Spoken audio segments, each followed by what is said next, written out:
Danimarkanın paytaxtı Kopenhagendəyik. Avropanın ən gözəl, cəlbedici paytaxtlarından biri olan Kopenhagen indi Avropanın siyasi mərkəzi kimi çıxış edir. Avropa Siyasi Birliyinin növbəti samiti burada keçirilir. Abi neçə ildir Danimarkada yaşayırsınız? 30 senedir baba. 30 senedir. Bu cadde eskiden bizim Türklerin elindeydi. Türklerin? Bestapogada Caddesi diyorlar. Bütün Türk aileler hep orada kalırdı. Ama sonra aileler büyüdükten sonra şehrin dışına çıktılar.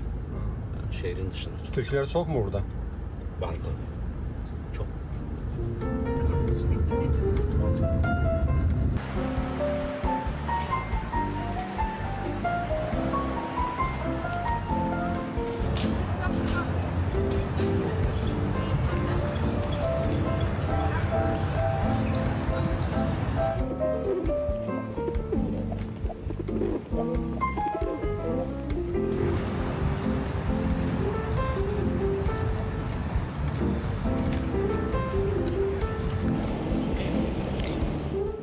Kopenhagen yeni şəhər deyil, onun qədim tarixi var. Hardakı qida və yaşayış imkanları var idi, orada insan məskənləri peyda olurdu. Öz mövcudluğuna görə maraqlıdır ki, Kopenhagen həm də siyənək balığına minnətdar olmalıdır.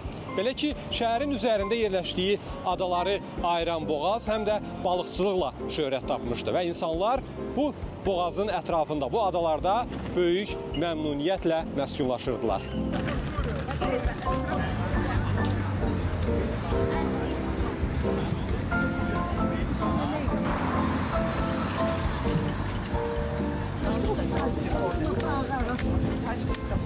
Kopenhagendə ən populyar nəqliyyat vasitəsi heç şübhəsiz velosipedlərdir. Şəhərin 60% bu nəqliyyat vasitəsindən istifadə edir.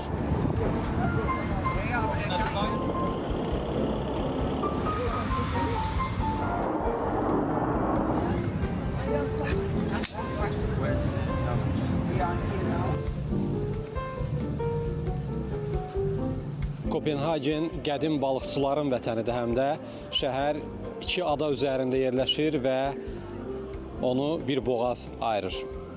Və şəhərdə bu cür kiçik kanallara, boğazlara müxtəlif yerlərdə rast gəlmək mümkündür. Bu yerlər həm də indi turistlərin sevimli məkanıdır. Boğazı ziyarət etmək üçün bu cür turlar təşkil olunur.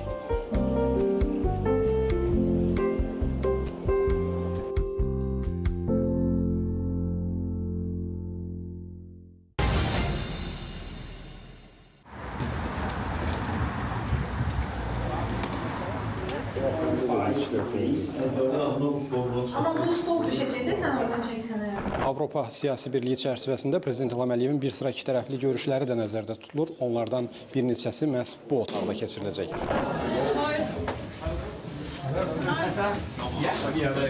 Bu günlərdə Kopenhagendə təhlükəsizlik əməkdaşlarına yəqin ki, hər addımda rast gəlmək mümkün olacaq. Çünki şəhər olduqca məsuliyyətli tədbirə ev sahibliyi edir.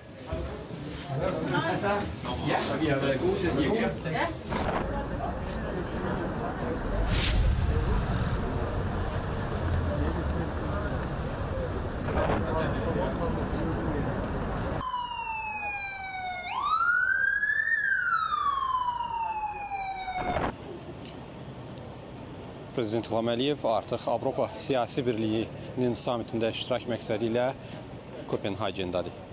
Birinci xanım, vitse-prezident Mehriban Əliyeva ilə birlikdə.